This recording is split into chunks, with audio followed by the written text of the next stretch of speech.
You know, it's the old we stick, we'll win. It's a little bit more they stink, we'll win.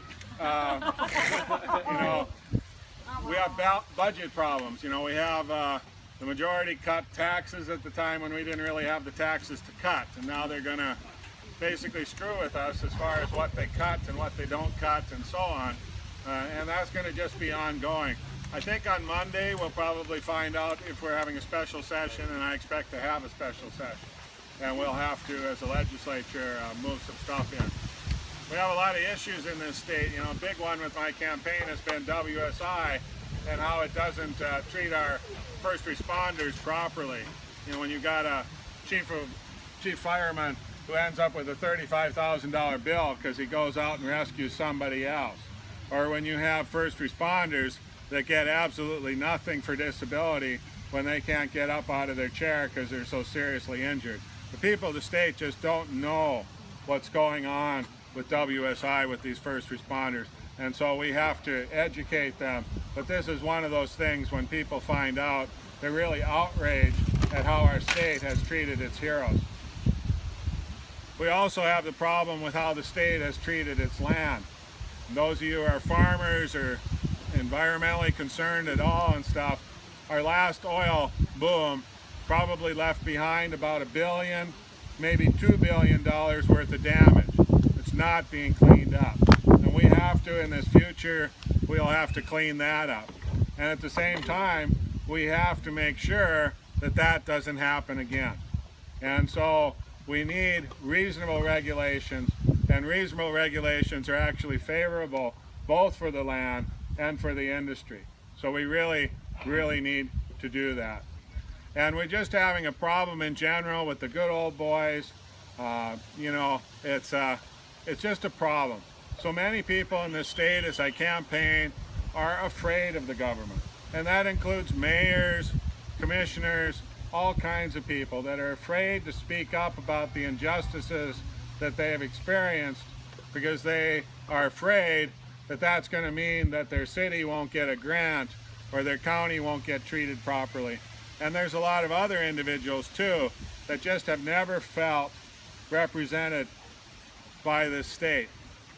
I was at the vigil up in Minot after the Florida shooting, and the crowd, there were a lot of brave people there, and as each car drove into the park, the eyes lingered on that car a little too long to see what was going on.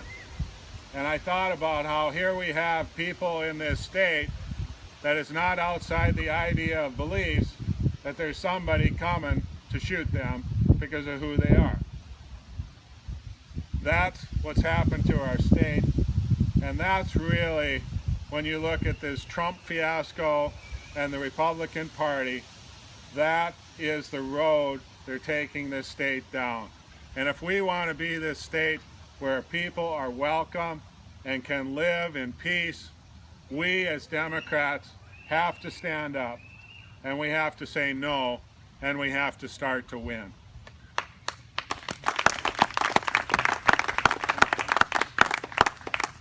You know, my opponent says this is a tough time. You need a wealthy Republican governor in order to take care of the state.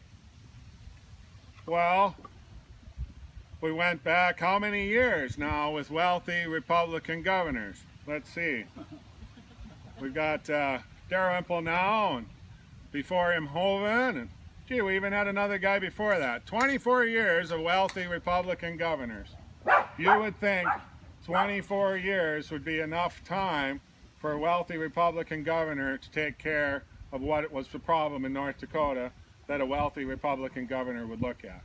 And the basic problem in North Dakota is not that the wealthy are not being taken care of. It's that we are a state of working poor, of people who are struggling on a treadmill and feeling themselves slipping backwards, who are concerned about their future and their children's future. And we as Democrats, we can provide a brighter future for them and a brighter future for North Dakota. And so I ask for your help, and I'm looking forward to this fall. Thank you. What has to be the priority from your point of view? Well, the special session, the priority will be balancing the budget.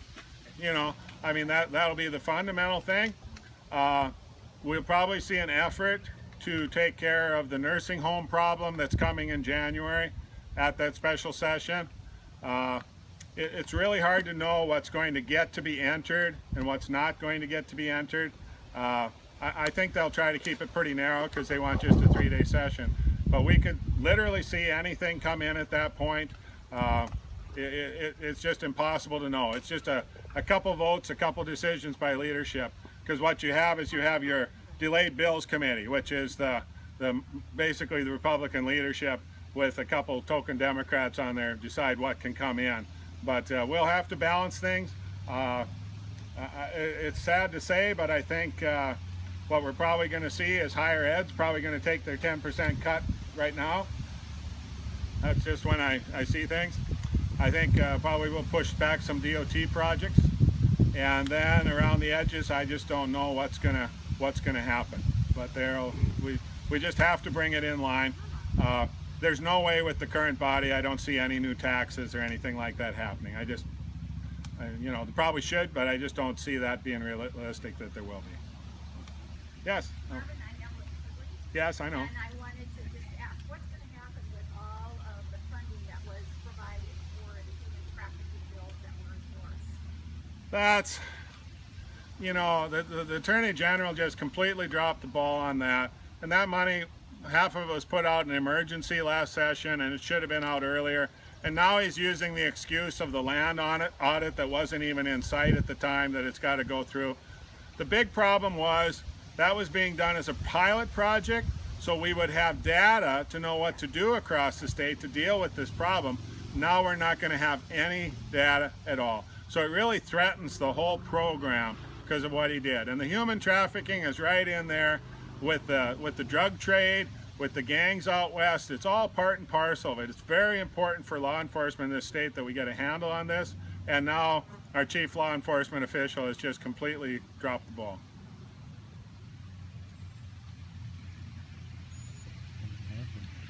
Anything else? Thank you. Is there ever a chance that we're going to, you know, the people now, we hear that the people are supposed to make the decision on our Supreme Court. Well, the people said what the oil extraction tax is supposed to be in those books. But these guys did that. So, can we take control of that, where we, the people, decided? It's an issue as long as it's an issue to people. And I think, you know, there's no question we would be in a much better shape today if we hadn't done that, what was estimated to be $400 million in tax breaks last session. And that was a conservative estimate.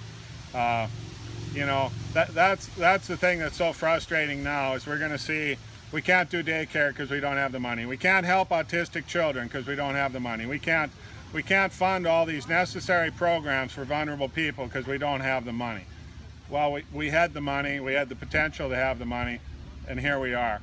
And that's the frustrating thing. And yes, when the people put in the tax, it's been changed forever. The people voted not to cut the income tax, and they threw that out the window.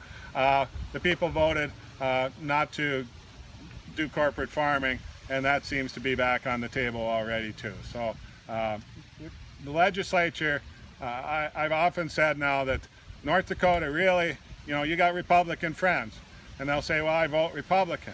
But in this state, if you vote Republican, you're not voting Republican. You know, they're taking the Grover Norquist pledge not to raise taxes, and they're listening to ALEC as far as what we should do for those multinational corporations.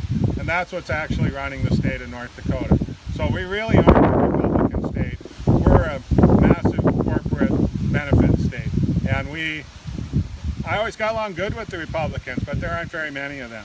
And that's our basic problem as a state. We're not running the state of North Dakota for the state of North Dakota. Thank you.